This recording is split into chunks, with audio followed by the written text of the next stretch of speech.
Men endnu en gang velkommen hertil. Og selvom det måske ikke er almindeligt, at man så tidligt starter med at takke for det værtskab, som vi har her i Madrid, så vil jeg godt sige, at jeg er fuld af respekt for det arbejde, som vores spanske kolleger har gjort, for at vores konference skal blive en succes. Jeg har nu været her de sidste par dage, fordi vi havde steering committee møde i går, og jeg har set, hvordan man har arbejdet på at sikre, at vi også kan få en rigtig god konference. Og det vil jeg godt allerede nu sige tak for. Jeg synes, I har skabt nogle rigtig gode rammer for den diskussion og den debat, vi skal have i den kommende tid. Siden vores verdenskongres i Dublin for 2 år siden, og det var på højden af den økonomiske krise, så er regningen nu ved at blive gjort op. De økonomiske og de menneskelige omkostninger er store. Alle regeringer i Europa udsteder og desværre også nødvendige checks til den finansielle sektor.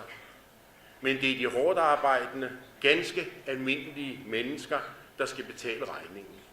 Det er vores medlemmer, som bliver bedt om at dække hullerne i statskasserne i form af forringede pensioner, senere tilbagetrækning, dårligere sociale ydelser og forringede jobmuligheder. Virksomhederne har også gjort status. Vores medlemmer får minimale lønstigninger, hvis de overhovedet får lønstigninger. Og det er helt sikkert, at de lønstigninger, vi ser overalt i Europa, overhovedet ikke kan matche inflationen. Vores medlemmer skal arbejde hårdere, hurtigere, og der er færre kolleger til at udføre det samme arbejde. Arbejdsløsheden inden for handelssektoren er 10% på europæisk plan. Vores sektor har dermed måske vist sig mere robust end andre, men tallene dækker også over en voldsom stigning i de deltidsarbejde. Mange af vores medlemmer er blevet bedt om at gå ned i timer. Siden vi sidst mødtes, skal flere og flere af vores medlemmer arbejde på asociale tidspunkter, og det er blevet endnu sværere at forene arbejdslivet i handelssektoren med et godt familieliv. Men værst er det måske gået ud over vores kolleger her i Spanien, i Grækenland, i Portugal og i Irland. Situationen er alvorlig. Vi har i maj måned været vidne til en revolution her i Spanien. På en plads ikke langt herfra demonstrerer tusindvis af mennesker. Og selvom den spanske revolution måske dækker over mange forskellige ønsker, så tror jeg, at fællesnævneren er en stærk utilfredshed med den herskende politik. Vores spanske kolleger døjer med uoverskuelig offentlig gæld, høj arbejdsløshed og ikke mindst en chokerende ungdomsarbejdsløshed.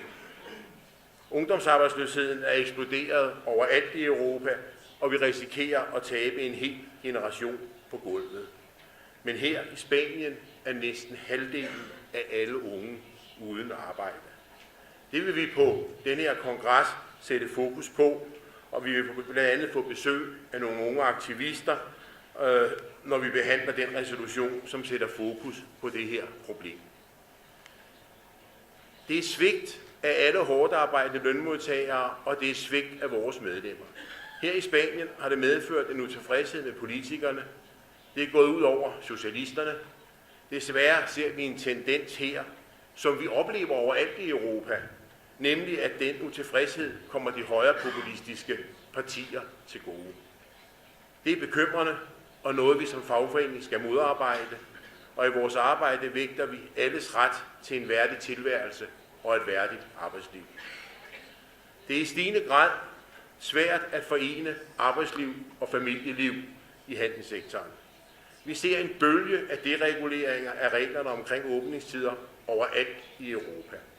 Det er bekymrende. Vores medlemmer skal i stigende grad arbejde på tidspunkter, hvor alle andre er fri. Det er hårdt for vores medlemmer, men der er ikke noget, der tyder på, at der er en økonomisk gevinst ved det for virksomhederne.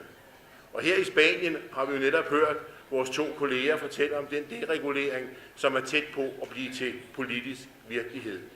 Og jeg kan i hvert fald love jer, at vi deler jeres modstand mod sådan tiltag, og jeg er helt sikker på, at vi også vil komme til at udtrykke dem på et tidspunkt senere på vores kongres. Udsigten til en vedvarende vækst, som skaber nye og bedre job, er dårlig overalt i Europa. Derfor har handelssektoren en stor rolle at spille, hvis der igen skal skabes europæisk velstand. 18 millioner mennesker er ansat i vores sektor. 14% af alle job i EU er inden for handel, og vi bidrager med 11% af Europas bruttonationalprodukt. Udviklingen inden for handelssektoren går mod, at de større virksomheder bliver endnu mere dominerende. De største multinationale virksomheder ansætter flere folk og opererer på tværs af grænser. Det er den økonomiske baggrund, som danner grundlag for vores arbejde og for vores medlemmer. Det sætter også vores europæiske arbejde i kontekst. Uni Europe Commerce har en vigtig rolle at spille. Vores europæiske samarbejde skal matche arbejdsgivernes udvikling, og vi skal samtidig gøre skelne over for de europæiske politiske institutioner. Det er derfor mere vigtigt end nogensinde i den her økonomiske periode, at vi troværdigt kan tale på vegne af de europæiske handelsansatte. Organiseringsgraden inden for handelssektoren i Europa er lav. Alt for lav. Det skyldes mange forskellige årsager. Men sikkert er det, at det arbejde, vi hver især laver i de forskellige lande på at øge organiseringen, skal fortsætte. Alle lande, alle dele af Europa, skal være godt repræsenteret af gode og stærke fagforeninger. Og kun gennem en effektiv organisering kan vi sikre, at handelssektoren kan levere gode job og et godt arbejdsliv. Vores arbejde med den sociale dialog er vigtig, og det er gennem den, at vi skal formå at sætte dagsordenen i forhold til EU-kommissionen og i forhold til de europæiske arbejdsgivere. Vi skal investere i den sociale dialog. Vi er ved at skabe et tillidsfuldt forhold til arbejdsgiverne, og kommissionen respekterer i dag vores arbejde i den sociale dialog. Men det tager tid. Vi løser ikke de konkrete problemer for vores medlemmer fra den ene dag til den anden. Det er en proces, som tager tid. Vi har fastslået vores samarbejde med de europæiske arbejdsgivere, Eurocommerce, og vi har udviklet vores forhold til EU-kommissionen. Vores medlemmer vil på sigt få gavn af den sociale dialog. Det er jeg ikke i tvivl om.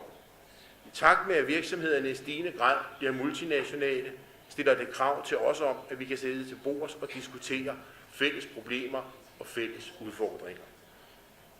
Vi har i de sidste år fokuseret rigtig meget på IVC-arbejdet i Uni Europe Commerce. Det er en rigtig og det er en vigtig prioritering.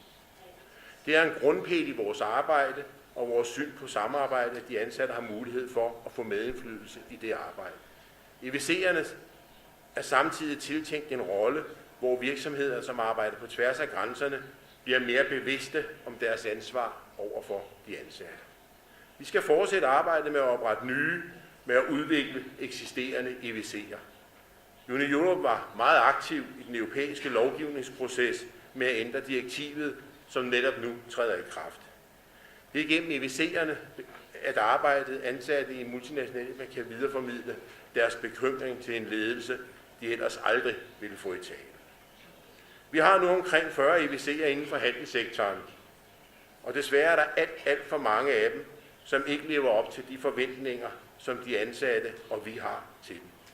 Det er jeg sikker på, at vi vil høre mere om i de kommende dages diskussioner, men vores mål er at bruge IVC'erne mere og bedre i fremtiden og stille nogle krav til, at vi kan få vores ting gennemført. Men der er også et krav til os om, at vi skal kunne levere fagligt organiserede medlemmer, som er klædt på til at sidde i de her europæiske samarbejdsudvalg. Og også derfor er det vigtigt, at vi går i gang med at organisere. Mange af de multinationale virksomheder inden for handelssektoren er samtidig også globale spillere. Og vi skal selvfølgelig fortsætte arbejdet med at få globale aftaler med de virksomheder. Desværre ser vi en tendens, hvor nogle virksomheder opfører sig dårligt i nogle lande, fordi det gør alle de andre. Og det kan vi selvfølgelig ikke acceptere. Vi må kræve, at virksomhederne opfører sig godt alle steder, både i deres hjemlande og andre steder. Globale aftaler er et værktøj som vi skal gøre endnu mere brug af i fremtiden. I takt med, at virksomhederne flytter rundt efter behag, vil det stille større krav til os om, at Juni møder de virksomheder ligegyldigt, hvor de er. Vi står over for en svær periode. Krisen er endnu ikke over, ligesom handelssektoren er i gang med at undergå store forandringer. Faldende medlemstal er desværre stadigvæk et problem i de fleste fagforeninger. Vores arbejde med at sikre globale aftaler skal fortsætte, og vi skal tvinge virksomhederne til at respektere arbejdstagerrettighederne i hele verden.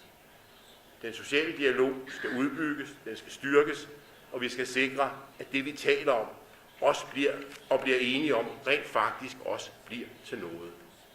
De europæiske samarbejdsudvalg skal gøres stærkere, og vi skal sikre, at de rent faktisk bliver udnyttet sådan, som de var tiltænkt.